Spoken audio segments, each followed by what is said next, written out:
We have the Lincoln High School Golden Bears with head coach Brad Wallace. Entering his fourth season, Golden Bears compete in Class 5A Region 4. They will open the season on August the 19th against the defending 4A state champion Leeds Green Wave. Today, Coach Wallace has with him Eddie Leonard and Weston Perry.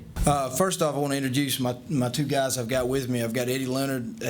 He was a linebacker that came in about midway through the season and earned him a starting role on our defensive side of the ball. He finished the season with 37 tackles, 20 solos. Actually put on about 20 pounds since last year. I mean, he's took it to another level in the weight room, which both of these guys I can both attest to that. But they really put it on in the weight room. Weston Perry to my left. He's been starting defensive end for the last 2 years for me. We're looking to see a lot of good things out of him. Last year he had 67 tackles.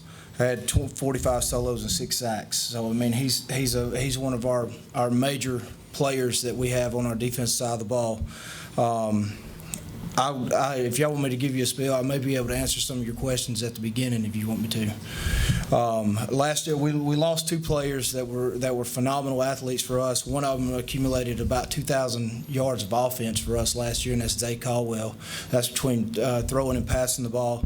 Devontae Whiteside, he became, after about game 5, he was one of our guys that was a force that we had last year that we went to with the ball as far as throwing wise. But this year, I see a lot of bright spots. I see a lot of youth, and the thing about having youth is you start seeing players grow, and they're growing quick with these older guys around them. At the running back position, we've got a 3-way battle right now at tailback. Montrell Johnson, L.J. Carmichael, and Jared McBurnett. All 3 of them, they work together. They play together hard, and believe it or not, it's not a battle. It's more of they teach each other. Quarterback position, and I know it's hard to say, and I hear these college coaches saying it all the time. We've got a 4-way battle right now at quarterback. We're trying to figure out which way we want to go with our quarterbacks. We've got some showing some real bright spots. That's between Earl Wells, P.J. Gaddis, Dante Rivers, and Garrett Vick. O-line, we lost 2 out of the 5.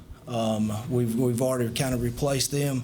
We had some guys that stepped up in the spring, were able to help us out there.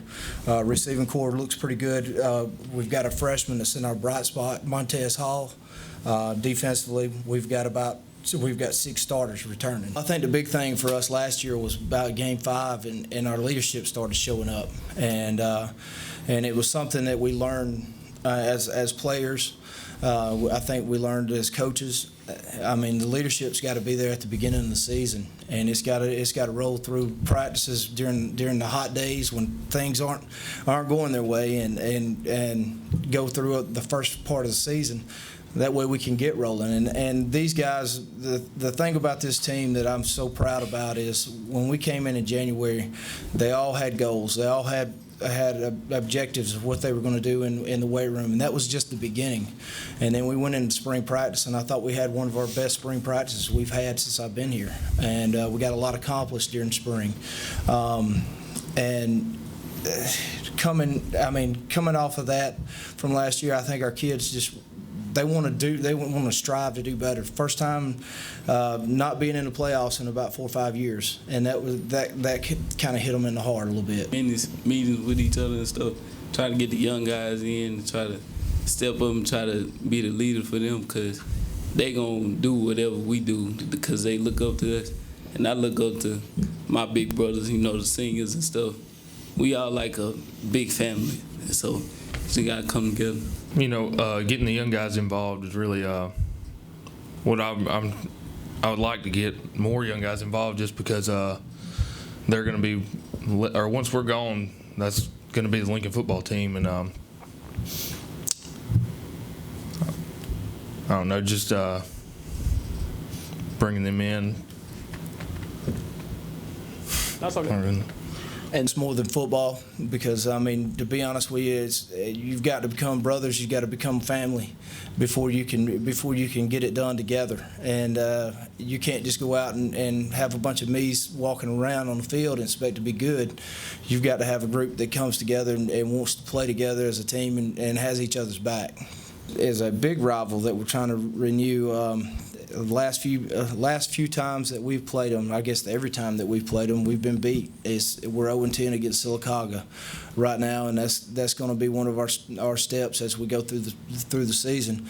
Because I mean, we're not looking ahead. We're not saying championship. We're not saying this. We're going to take one game at a time, and we're going to take steps to get there. And then when we get to the end, we're hoping that we got a championship on our belt. But we've got a tough Sylacauga team. We've got a tough Talladega team that's going to be much better this year. And we've got a Montford team that's made it to the semifinals last year. And that's three major rivals that are in county that we'll be facing. And it's going to be a tough road. I mean, we're all getting better. I think every team that's in our county is getting a lot better, and it's just going to be a tough road on our rivals.